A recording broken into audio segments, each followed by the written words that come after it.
ولا تعجز عاجز هو معي قفك بني آدم قال لما وحبا كل عبيد هذا الكسل والعجز بين هذا كسلك وقفك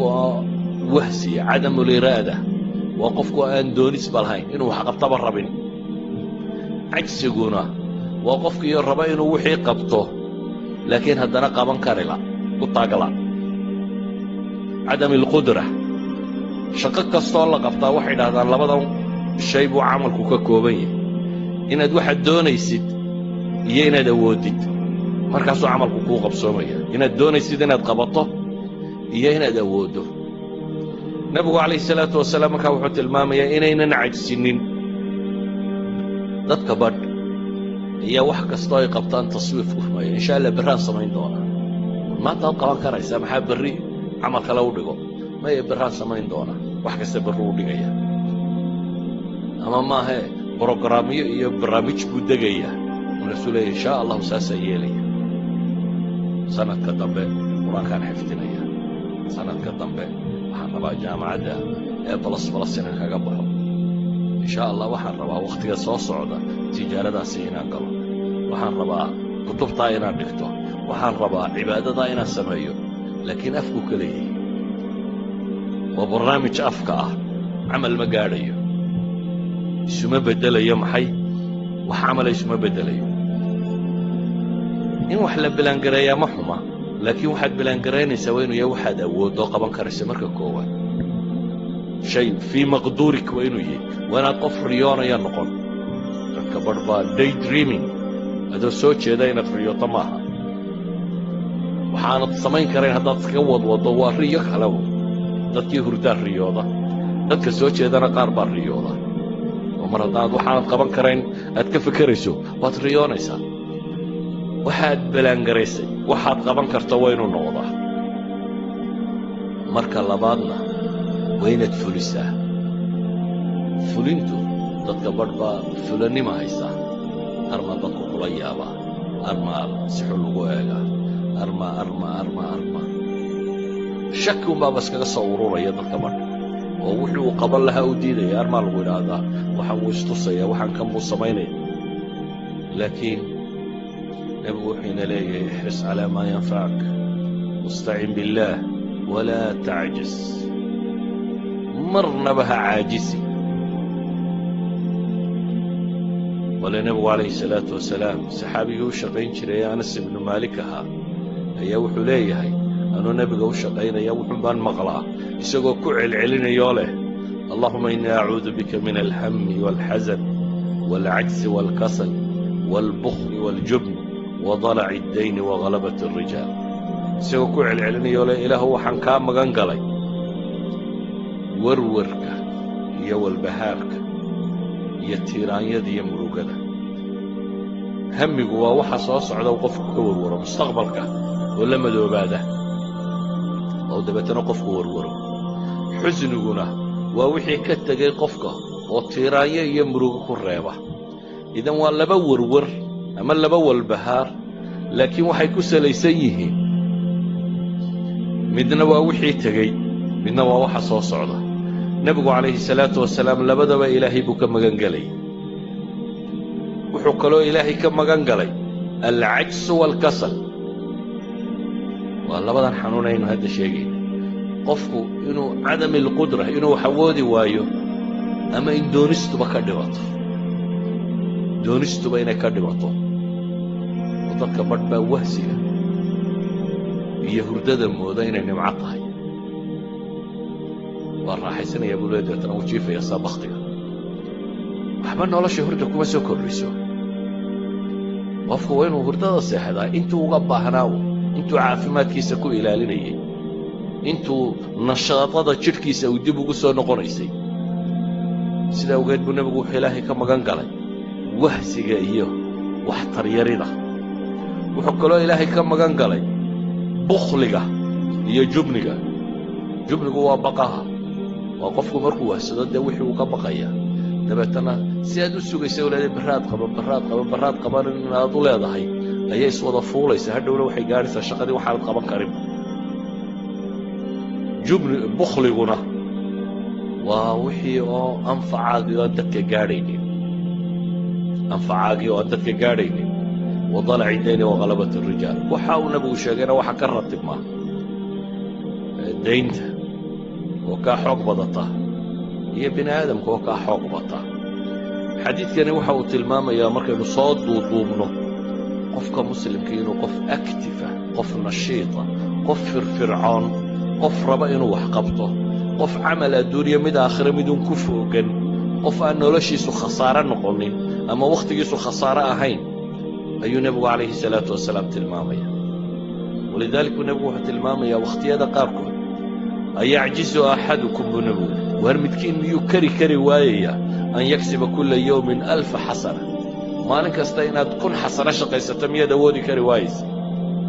min raggii meesha fadhiyey baa wuxuu yidhi kayfa yaksib axaduna 1000 xasana waa midkaa yasuu 1000 xasano u shaqaysan karaa 1000 ajara u heli karaa qaala yusabbixu 100 tasbiixa fayuktab lahu 1000 xasana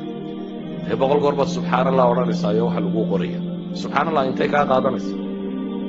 100 gooroo subxaana allah waa less than 1 minute ka warran 1 daqiiqo oo noloshaada ka mid ah haddaad 1000 xasano shaqaysan karto saacaddii misaad shaqaysan karaysa waxa meesha taalla markaa nebigu wuxuu leeyahy qofkaasi subxaana allahi yidhaahda ee tasbiixda la yimaada 1000 xasanana waa loo qoraa aw yuxatu canhu 1000 khati'a ama 1000 dambaa laga dhigaa cagsigu dad buu gaadhay inay xataa awoodi kari waayeen inay ilaahay baryaan ilaahay baryadiisa xataa inay ka gaabsadaan si awgeed buu nebigu wuxuu leeyahy acjasu nnaasi man cajasa can idducaa acjasu nnaas man cajisa can idducaa dadka waxaa u caajisnimo badan dee ninka awoodi kari waaye ilaahay inuu baryo wa abkhalu nnaasi man bakhila bisalaam dadka waxaa kaloo u bakhaylsan buu nebigu leeyahy calayhi salaatu wasalaam qofka dadka kala bakhayla inuu ku yidhaahdo assalaamu calaykum assalaamu calaykum waa duco inaad dadka u ducaysad kala bakhaylaysa ayuha alaxiba waxaan leenahay cajsigu marar badan buu noqdaa jahliga marar badan buu sababta cajsiga keenta ay tahay aqoon darrada waayo subxaana allahi haddaanad ajarkeeda garanayno waa aqoon darra ku haysataa aqoon darradu waxay keentaa qofku inuu waxba qaban waayo haddaad aragto qof aydhal ah jahlnima haysata walow uu xoog badan yahay walow uu dakaagiisu intelligencekiisu uu sarreeyo walow uu caqli badan yahay mar haddaanad muntij ahayna wax soo saaraynin waxay yidhaahdaan nolosha waxaa qiimaha ku sameeya ma aha inaad caqli badantay ee waxa weeyaan bay yidhahdaan inaad hardware kar tahay nolosha taasaa raad ku leh qof xoog wax u qabta inaad tahay garadka badane hadduu hurdo dhalo waxba tari maayo si kastaad daki u tahay haddaad qof laysiyatay qof aan firfircoonayn haddaad tahay garaad bandidnu waxba kuu kordhin mayso si awgeed buu nebigu wuxuu tilmaamayaa amaba si aan aayadda qur'aana tilmaamo ilaahay subxaana wa tacaala wuxuu qur'aan ku tilmaamay qof dhan oo bini aadam ah oo intuu dembiilo noqday arday u noqday tuke qiyaas inaad tuke arday u noqotid tabardarradu halkay gaadhay saa daraaddeed baa ilaahay wuxuu leeyahy fabacatha allaahu ghuraaban yabxahu fi اlardi liyuriyahu kayfa yuwaarii saw'ata akhiih qaala yaa waylataa acjaztu an akuuna midla hada alguraab fawaariya saw'ata akhii faasbaxa min annaadimiin in aadamkii walaalkii dilay markuu dembiga geystay walow uu xoog weynaayo xooggaa walaalkii ku dilay uu qabay kadib aqoon darrada haysatay waxay noqotay si uu u galo maydkii walaalkii uu garan waayo ilaahay baa wuxuu u soo diray tuka markaa aqoonta ah in wax la xabaalo baray tuka kaloo dhintay god u qoday oo aasay wuxuu baray markaa in wax la xabaalo وهلان هلا أما وعلى على يوحلي يا ويلتى أعجزت أن أكون مثل هذا الغراب هلا جاي يوكالي ما وحن كليتا ما وحن كوحتر حماضا إن أنتكها سكر النقطة إذا جهلي وتكو معلن كاغدي dad badan oo maanta Soomaaliyeed iska fadhiya waxay la fadhiyaan waxay qabtaan buu jiran waayay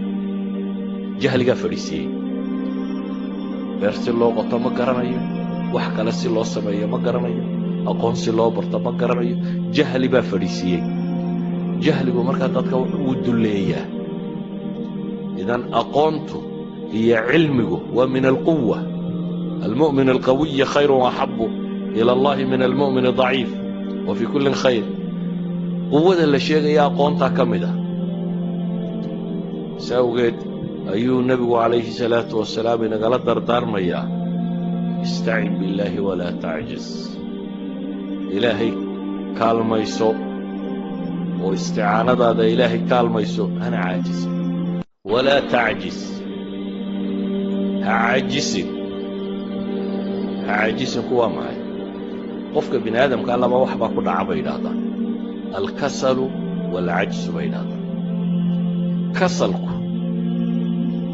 وقفك وهسي عدم الإرادة وقفك أن دونيس بالهين إنه حقب ربين عجز يقولنا وقفك يربين وحي قبطه